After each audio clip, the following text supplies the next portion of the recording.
கேள்வி ஒன்றாக இருந்தாலும் பதில் எப்படியா இருக்கும், ஆளுக்கு ஏற்ற மாதிரி மாறுபடும். நேரில் வந்துட்டால் என்ன பண்ணிடலாம், எல்லா கேள்வியும் கேட்டு தெளிவாக, அதுக்கு தான் சத் சங்கம். என்னுடைய நோக்கம் எல்லாம் மனிதர்கள் எல்லாம் மகிழ்ச்சியாக இருக்கணும், அவ்வளோதான். வந்த உடனே ஒரு கேள்வி, நம்ம இங்கே அமெரிக்காவில் காலையில் அந்த சாயந்தரம், பட் இந்திய நேரப்படி தான் சத் சங்கம் நடக்குதுன்னு கொஞ்சம் காலதாமதமாக கூட இருக்கலாம்னு நினைக்கிறேன். கவனமாக செஞ்சால் இது மாதிரிலாம் ஆகாது. கரெக்டாக பர்ஃபெக்டாக 6 மணிக்கு ஆரம்பிச்சிருப்போம், ரொம்ப சரியாக செஞ்சுருப்போம், நேர்த்தியாகவும் வந்திருக்கும். சரி, கவனமாக செஞ்சால். கொண்டாட்டமாக செஞ்சால் அப்படிலாம் இருக்காது. இந்த பர்ஃபெக்ட்னஸ் அப்படின்னு ஒன்று இருக்காது. இந்த தாமரை இதழ்கள்லாம் பார்த்திங்கன்னா பர்ஃபெக்டாக இருக்காது, ஆனால் அழகாக இருக்கும். அழகுனாவே அது பர்ஃபெக்ட் கிடையாது. பர்ஃபெக்டாக இருந்தால் அது அழகு கிடையாது. வளைஞ்சி நெளிஞ்சு போகிறது தான் நதிக்கு அழகு. வாழ்க்கையும் அப்படி தான். அப்படியே ரோபோ மாதிரி இருக்க முடியாது. ரோபோ தான் பர்ஃபெக்டாக இருக்கும். பர்ஃபெக்ட் அப்படின்னு ஒன்று சொன்னும் போதே தப்பாகிடும். ஸோ கவனித்து செய்தல் அப்படின்னா ஒன்றையும் கவனித்து செய்யுது அப்படின்னா சாத்தியம் இல்லாமல் போயிடும், யோசனை ஆகிடும், எதனா தப்பு செஞ்சிட்டுமேனு இருக்கும், குற்ற உணர்வு வரும். அப்படிலாம் வாழ்க்கைக்கு இல்லை. அந்த மாதிரிலாம் நீங்கள் கவனித்து வாழவே முடியாது. எல்லாத்தையும் கவனிக்கவே முடியாது. நம்மளை அறியாமல் நிறைய விஷயங்களை நம்மளை சுற்றி கடந்து போயின்னு இருக்கும். ஆனால் கொண்டாட்டமாக வாழ்ந்தால் நமக்கு தேவையானதெல்லாம் வந்துடும், இல்லை கவனிச்சிடுவோம், இல்லை மகிழ்ச்சியாக வந்துடுவோம். அப்போ எது தேவையோ அதெல்லாம் நம்ம கவனத்துக்கு கொண்டு வந்துடுவோம். ஏன்னா இலக்கு கொண்டாட்டன்றதுனால வேண்டி துக்கம் தரத்தெல்லாம் எடுத்துருவோம், எது தவறோ அதெல்லாம் எடுத்துருவோம். ஸோ கொண்டாட்டமாக ஒன்றை பார்க்குறதுனால நிறைய விஷயம் புரிய வரும்ன்ற நான் கற்றுக்கணும். கவனமாகவும் இருக்குது. கவனம் கற்றுக்கிறதுலேருந்து வந்தது. இப்படி இருக்கணும், ரூல்ஸ் அண்ட் ரெகுலேஷன்லாம் வந்து கவனத்துலேருந்து வரும். கொண்டாட்டத்துலேயும் ரூல்ஸ் எல்லாம் வரும், ஆனால் அது ரூல்ஸ்னால வந்திருக்காது. கொண்டாட்டமே அழகாகிட்ருக்கோம். கொண்டாட்டத்தினாலே நீங்கள் இயல்பாகிடுவீங்க. கொண்டாட்டத்தினாலே நீங்கள் மகிழ்ச்சியாக இருப்பீங்க.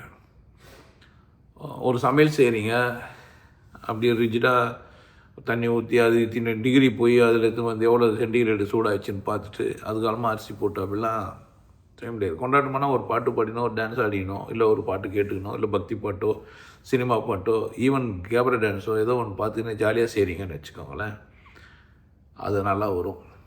இப்போ ஒரு கேள்வி இருக்குது, இந்த மாதிரிலாம் நீங்கள் கவனிச்சதில் இருக்காதா, மற்றதெல்லாம் கவனிச்சுன்னு இருந்தீங்கன்னா இதை எப்படி செய்ய முடியும்னா, வாழ்க்கையே அப்படி வாழ்கிறது தான் வந்துடும். நம்ம ஒன்றுக்காகலாம் வரல.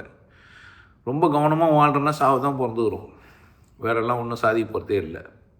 எவ்வளோ பெரிய ஆளாக இருந்தாலும், பணமாக இருந்தாலும், கோடீஸ்வரனாக இருந்தாலும், இல்லை இந்த சமூக அங்கீகாரம் போட்டாலும் உணவு வாங்கங்க சிலைங்களை வச்சுட்டு காக்கா பீப்பியில் வச்சுருக்கலாம், அவ்வளோதானே தவிர அதுக்கு மேலே செய்ய முடியாது. இல்லைன்னா அரசியல்வாதிங்க தலைவர்களை சிலையை வச்சு விட்டு வலை போட்டு வேலி போட்டு வச்சுருக்கலாம். அது செத்த பேருக்கு யாரோ பண்ணுறது. வாழ்க்கையை கொண்டாட்டமாக கொண்டாடுங்க, வந்ததே அதுக்கு தான். அப்போ அந்த கொண்டாட்டத்தில் நீங்கள் செயல்படும்போது எல்லாமே நேர்த்தியாக ஆகிடும். ஒரு பாட்டு டான்ஸ் ஆடினேன், இப்போ பாட்டுக்கு எசப்பாட்டு தான் பாடணுமா, நான் எசக்கூத்து ஆடுவேன்ட்டாங்க. இங்கிலீஷில் டான்ஸுன்ட்டு போட்டாங்க, தெரில, வார்த்தை தெரில போல். எசப்பாட்டு, எச ஆட்டம்னு சொல்லிக்கலாம், இல்லை எச கூத்துன்னு கூட சொல்லலாம். அப்போ அது வந்து ஒருத்தர் வந்து பேரலிசம். அது ஒருத்தர் கூட சேர்ந்து இன்னொருத்தரும் மகிழ்ச்சி ஆகுறது.